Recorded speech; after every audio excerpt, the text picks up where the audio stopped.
तो आइए अब हम जानते हैं बॉयलिंग प्रक्रिया के बारे में। बॉयलिंग प्रक्रिया के द्वारा किस तरह से हम बेबी फीडिंग आर्टिकल्स को जीवाणु मुक्त करते हैं। तो इस प्रक्रिया के लिए हमारे पास सबसे पहले होना चाहिए बॉयलर मशीन। इस बॉयलर मशीन के द्वारा बेबी फीडिंग आर्टिकल्स को जीवाणु मुक्त किया जाता है। उसके बाद हमारे पास होना चाहिए चिटिन फोर्सेप होल्डर के साथ। ये चिटिन फोर्सेप सेवलम सोल्यूशन के साथ इस होल्डर में रहता है। इस चिटिन फोर्सेप को होल्डर से निकालकर सारे बेबी फीडिंग आर्टिकल्स को बॉयलर मशीन से निकाला जाता है। उसके बाद हमारे पास बेबी फीडिंग आर्टिकल्स ग्लास होना चाहिए। ग्लास के द्वारा भी हम बेबी को फीडिंग करवाने में मदद लिया जाता है। उसके बाद बाउल होना चाहिए। बाउल से भी हम बेबी फीडिंग में इसका यूज करते हैं। स्पून, इसका भी यूज बेबी फीडिंग में होता है। बेबी फीडिंग बॉटल जो कि सबसे ज़्यादा महत्वपूर्ण है, इसके द्वारा बेबी को फीडिंग करवाने में काम में लिया जाता है। उसके बाद हमारे पास फ्रेश टॉवेल होना चाहिए ताकि बेबी फीडिंग आर्टिकल्स जिनका हम बॉयलर मशीन में स्टेलाइज किए हैं उनको अच्छी तरह से पोंछ सके। हमारे पास स्टेलाइज टॉवेल होना चाहिए। इस टॉवेल को टेबल पे बिछा दिया जाता है। उसके बाद ही बॉयलर मशीन से सारे बेबी फीडिंग आर्टिकल्स को निकालकर इस पे रखा जाता है ताकि संक्रमित ना हो। उसके बाद हमारे पास ग्लव्स एंड मास्क हो। ग्लव्स पहनकर ही हम सारे बेबी फीडिंग आर्टिकल्स को बॉयलर मशीन से निकालते हैं ताकि वह जीवाणु युक्त ना हो, और मास्क पहन लेते हैं ताकि कोई भी बैक्टीरिया हमारे अंदर ना जाए। उसके बाद हमारे पास डिस्टिल्ड वाटर होना चाहिए। इस वाटर का यूज हम बॉयलर मशीन में करते हैं।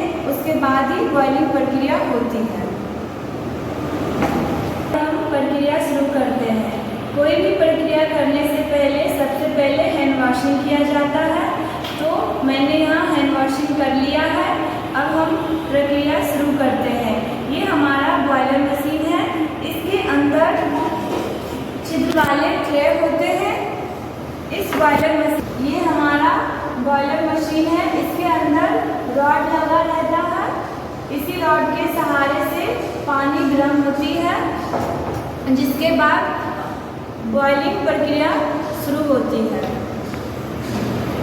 अब हम इस बॉयलर मशीन में सबसे पहले हम 3 से 4 चौथाई भाग पानी डाल देंगे। उसके बाद ये इस बॉयलर मशीन में 3 से 4 चौथाई भाग पानी डाल देते हैं। उसके बाद इस हैंडल की सहायता से छिद्र वाले ट्रे को वापस से बॉयलर मशीन में डाल देते हैं। ध्यान रहे कि छिद्र वाले ट्रे अच्छी तरह पानी से सट जाए। ध्यान रहे कि छिद्र वाला ट्रे पानी के लेवल में आ जाए। उसके बाद इसके ऊपर हम जितने भी बेबी फीडिंग आर्टिकल्स हैं उनको बारी बारी से इस पे रखते हैं। ध्यान रखना चाहिए कि बाउल, ग्लास या फीडिंग आर्टिकल्स को उल्टा नहीं रखना चाहिए ताकि ये गर्म होने की वजह से चिपक सकते हैं। इसे सीधा रखना चाहिए।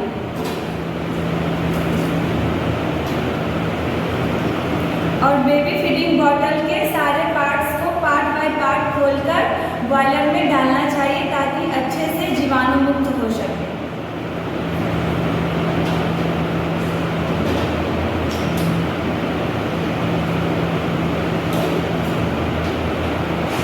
उसके बाद हम इस बॉयलर मशीन को बंद कर देंगे। इसका बॉयलर बंद करने के बाद इसके बाद हम इसका प्लग लगाकर इलेक्ट्रिक बोर्ड में जाकर लगा देंगे और 20 से 30 मिनट तक के लिए इसे बॉयलिंग होने के लिए छोड़ देंगे ताकि अच्छी तरह से बॉयलिंग होकर स्टेलाइज प्रक्रिया पूर्ण हो सके। उसके बाद अब यहाँ पर 20 से 30 मिनट हो चुका है। हमारा बॉयलिंग प्रक्रिया अच्छे से पूर्ण हो चुकी है। इसके बाद हम अपने फेस पे मास्क पहन लेंगे।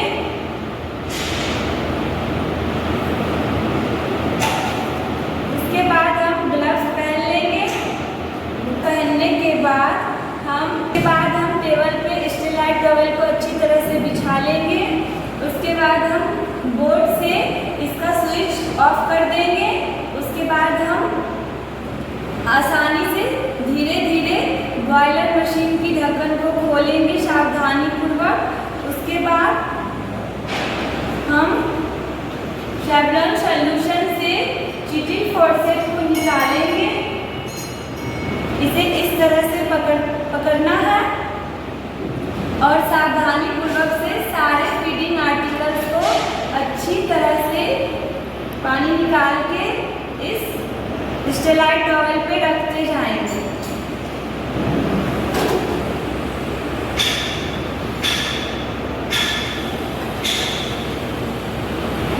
तो मैंने यहाँ पे सारे बेबी फीडिंग आर्टिकल्स को चिटिन फॉर्सेप की सहायता से निकालकर स्टेरलाइट टॉवल पे रख दिया है। उसके बाद वापस से इस चिटिन फॉर्सेप को इसी चिटिन फॉर्सेप होल्डर में रख देंगे।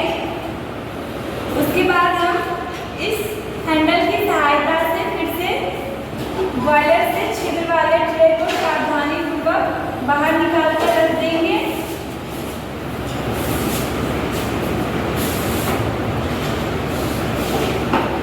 और इसके अंदर जितने भी तलछट या पानी जमा है, ये बॉयलर मशीन को कुछ देर ठंडा होने के बाद इसे अच्छी तरह से साफ करके और जिस स्थान से लाए हैं इसे उसी स्थान पे अच्छी तरह से रख देंगे।